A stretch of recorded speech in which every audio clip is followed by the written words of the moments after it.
I won't say too much. Clare probably talked too much anyway, that's why I shut it up.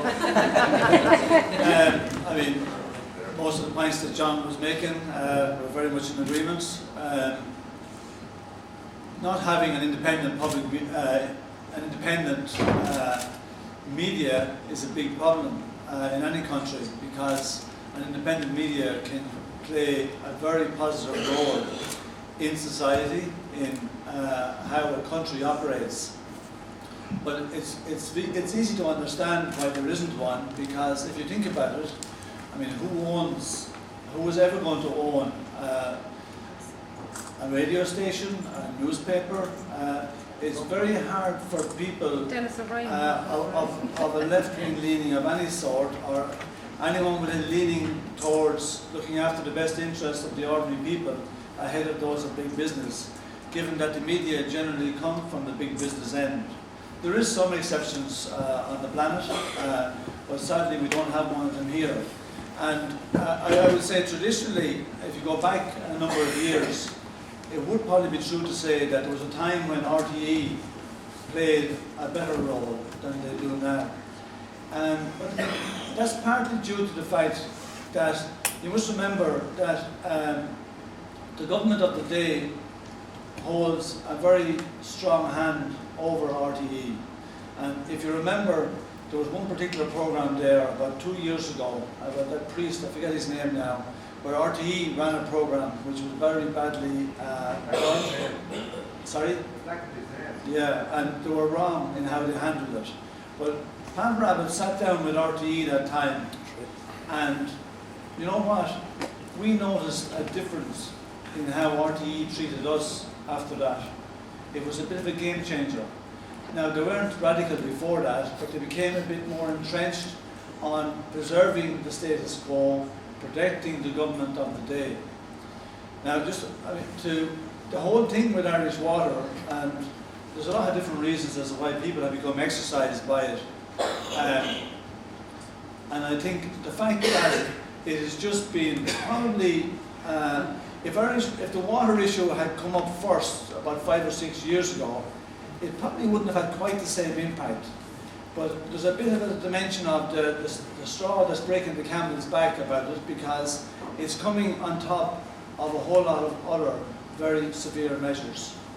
There's been a huge increase in indirect taxation, apart from the social charge, which is direct. You've had a huge increase in VAT. Every time you go to the shop, you're paying more tax. To such a degree that Ireland today has the highest indirect taxation in Europe. Now, as you know, the big difference between indirect taxation and direct taxation is that direct taxation is based on your ability to pay. Indirect taxation is not. So, more often than not, somebody on a lower income is going to pay a far higher percentage of indirect taxation in comparison to his take-home pay than somebody on a large pay. So it is basically anti-progressive, it's not fair. There is no fairness attached whatever.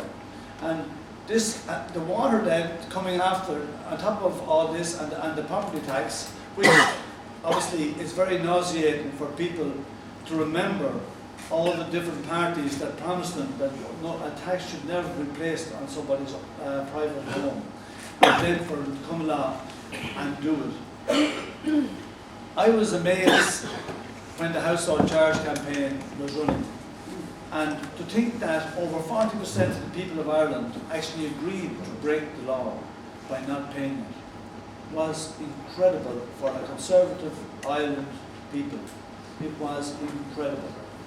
Now, obviously, that was undermined by the fact that they brought in legislation and gave it to the revenue, so they can get it now one way or the other. Probably the most draconian piece of legislation that was ever introduced in Ireland. But on top of all this, the water then came, and we thought to ourselves, well, you know what? It'll be a sad day when we're not entitled to water. And the manner in which Irish Water as an entity was invented has left so much of a bad taste. The lies that the government ministers have told us has left a very bad taste. If they formed Irish Water just to centralise it and keep it in state hands, it would have probably been one of the most ridiculously stupid things that this state has ever done. The only philosophy behind spending so much money on creating an entity called Irish Water was to sell it. Yeah. And there is no doubt about it that given that we do take our instructions from Europe, the Europeans do want states across Europe to allow the private sector to take a greater stake in public services. Now, this is a real problem for people. It's great for big business, but it's bad for the people who pay the bills. And just to give you a small example, as you know, water was privatised under Thatcher's time in Britain. And in Britain, the water is actually it's regionalised because they have a population of 60 million. And it is broken into sections. But if you just take Northumbrian water, for example, in 2002, Northumbrian water made a profit of 165 million sterling. 165. In 2012, that same company made a profit of 340 million sterling. So it more than doubled its money in the last 10 years in terms of take-home profit. And only one person can pay for that. Only one group of people. It's the citizens are the people who pay for it. It isn't big business giving them the money. It is the people all across Britain who pay that extra money in tax. So instead of paying the state sector, even if you were paying the state sector for water, you're not paying them the 365 million profit as well that the private company is going to take. Likewise, the chief executive of Northumbrian Water took home 265,000 in 2002. And last year, or in 2012 I should say, in 2012 he took home 520,000. Now, this has to be paid for from somebody, and it has to come from the people. So, the whole logic of Irish Water is based on the principle of privatisation.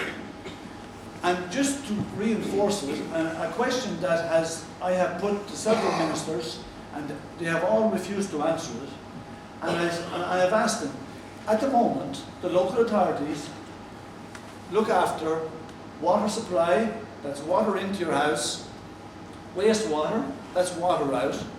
They look after storm water. It comes from the roofs, it comes from the streets, it comes from all hard surface. And they also look after pollution.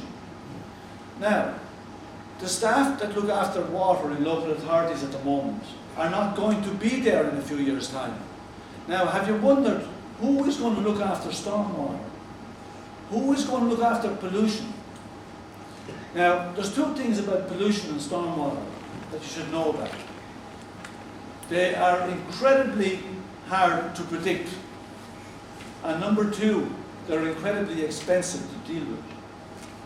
No private company would want to be taking over something that was unpredictable in that nature. What they will do though, the state sector won't have the people to look after it. It will be put out to tender. Okay, we have a pollution problem in Roscommon. It's of a certain nature in West Roscommon. What are we going to do about it? We put it out to tender. 6 private companies tender for the work. One of them gets it. They will charge a lot more than the local authority would have ever got for doing it. They will make a serious profit on it. We're going to see stormwater being privatised in a separate way. We're going to see pollution privatised in a separate way. No one is going to buy it lock, stock and barrel because it's too problematic. They'll only price it as the jobs come up, but it's going to be a huge drag on the state. Now, if Irish Water was going to stay within the hands of the state, there would be absolutely no logical reason not to have Irish Water dealing with stormwater and with pollution. But that's not the plan. No. Now, I don't want to go on too much. There's just so many aspects of it all. But what I've heard Phil Hogan, then I heard Alan Kelly, then I heard Enda Kenny, talked about how wonderful Irish Water was going to be and the difference it was going to make as opposed to local authorities. And they said, the great example is Ringsend. There's a treatment plant to be built in Ringsend. And it was, the local authority already got permission to build it for 170 million after a consultation process that went on for 6 years. Irish Water came along and they said, we're going to build it for 100 million. There's a 70 million saving already with Irish Water. Isn't it great? Now what they didn't tell you was they cut the scheme in half. And in actual fact, the local authority had wanted to do a half job in it, but the environmental sector said we can't tolerate it because we would envisage pollution from a half job. And I'm sorry, but you're going to have to put an outfall pipe of 9 kilometres long out into the sea, and it's going to cost you 170 million. So they were resigned to it. Irish Water comes along, and you know what happens to the outfall pipe? It disappears. So now they're not going to build it. They're going to build a half a scheme. But you know what? I guarantee you, it won't be too long afterwards before the proper scheme is done. When the ship starts to come up on the shore, on the houses in Sandytown, they'll build the rest of it.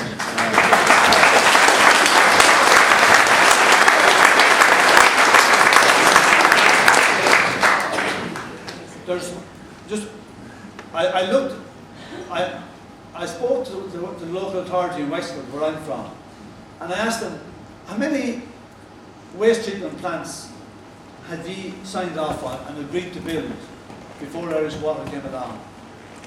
14, they told me. There was 14 different towns or villages in Wexford where raw sewage was going into the sea or a river. 14. Now, the government tried to tell us there's only 42 in the whole country, which isn't true. Right, so what's happened to them now? They've been put in cold storage because Irish Water is geared towards spending its money doing different things. It's spending on putting in meters, it's spending money giving it to consultants, which we knew they had got 95 million. We haven't a clue what figure we're on now. And when they get the 95 million, they had set out on a scheme where they were going to introduce Irish Water without consultation with the local authorities, and then they discovered they couldn't do it. Do you know that a lot of the advice that they got for their 95 million has been binned, and they're doing it again? Oh my God. And the consultants are going to get more money out. It's been done for a second time in a lot of this stuff. It's just, I mean, how they have the neck to stand up there and lie about what they're doing is too bad. And they say they care about the pollution going into the seas and the rivers. They say they care about all the leaking pipes. 42% of the water leaks into the ground in Dublin alone. It's around 40% nationally. They say they care about it, but are they fixing the pipes? No. The only pipes they're fixing are pipes around the meters.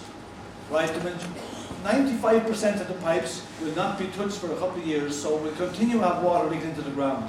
It is not a priority with them.